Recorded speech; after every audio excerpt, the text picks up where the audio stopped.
महाभारत युद्ध में किस दिन कितने सैनिक मारे जाएंगे, कैसे चलता था पता। महाभारत को विश्व का सबसे बड़ा युद्ध कहा जाता है। कहते हैं उस समय एक विशाल सेना थी, शायद अंदाजा भी नहीं लगाया जा सकता कि कितनी। यदि कोई आसमान से देखता तो उसे जमीन पर की संख्या में छोटी छोटी चींटियां दिखाई देती, तो बस एक दूसरे से भिड़ रही हैं। पांडवों एवं कौरवों के बीच हुए इस धर्मी युद्ध का अध्ययन करने के बाद वैज्ञानिकों को कई तरह के तथ्य मिले। जो चीजें आज के समय में इस्तेमाल की जाती हैं, उनका अस्तित्व उस युग में भी पाया गया। उदाहरण के लिए अश्वत्थामा द्वारा छोड़ा गया ब्रह्मास्त्र आज के समय का न्यूक्लियर बॉम्ब माना गया है। भवन में बैठे बैठे विदुर धृतराष्ट्र को युद्ध का हाल टेलीपैथी से बताते थे। महाभारत की ऐसी ही कई बातें हमें हैरान करती हैं। से जुड़ी कहानी, इन्हीं में से एक और कहानी है जो शायद आपने पहले जानी ना हो। यह कहानी युद्ध के सैनिकों से जुड़ी है। युद्ध में कितने सैनिक किस दिन मारे जाएंगे, इसका पता पहले ही चल जाता था, लेकिन कैसे। बताया जाता है कि कुरुक्षेत्र में हुए इस युद्ध में न केवल कौरव और पांडव बल्कि कई पड़ोसी राज्य भी शामिल थे। इस वजह से एक बड़ी सेना युद्ध का हिस्सा बनी, इसलिए उनकी संख्या गिन पाना भी कठिन था। लेकिन अनेकों राजाओं में से उडुपी के राजा ने युद्ध में लड़ने के लिए मना किया। वे श्री कृष्ण से बोले कि इतने राज्यों के जुड़ जाने के बाद युद्ध के लिए सैनिकों के खान पान का प्रबंध करना भी एक अहम कर्तव्य है, इसलिए मैं इसका ध्यान रखना चाहूँगा।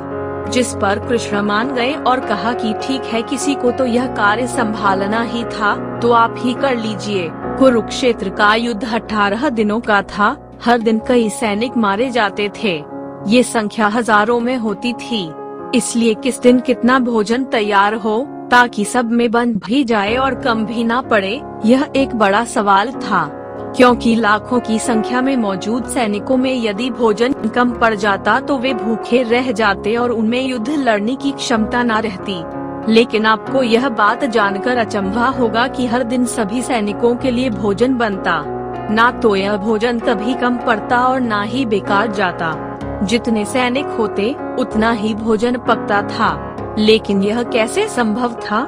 क्योंकि किस दिन कितने सैनिक मारे जा रहे हैं, इसकी गणना करने वाला तो कोई भी नहीं था। फिर रसोइयों को कैसे पता चलता था कि किस दिन कितने भोजन की आवश्यकता होगी? इतनी सटीक मात्रा में आखिर भोजन कैसे पकाया जाता था? उडुपी के राजा बताया रहस्य। इसका रहस्य उडुपी के राजा के पास था और जब उन्होंने सवाल किए जाने पर इसका जवाब बताया तो हर कोई चकित रह गया। किसी को भी विश्वास नहीं हो रहा था कि यह कैसे संभव है। उडुपी के राजा का कहना था कि मैं हर रात श्री कृष्ण के शिविर में जाता था। उन्हें उबली हुई मूंगफली बेहद पसंद है, इसलिए मैं उसे ही देने उनके पास जाता था। रात में श्री कृष्ण उबली हुई मूंगफली के कुछ ही दाने ग्रहण करते थे और बचे हुए दाने वे पात्र में ही छोड़ देते थे। मैं सुबह जाकर उन दानों की गिनती करता। इससे मुझे पता चल जाता था कि उन्होंने रात्रि में कितने दाने ग्रहण किए। यदि उन्होंने 10 दाने खाए तो इसका मतलब है कि युद्ध में अगले दिन 10,000 सैनिक मारे जाएंगे।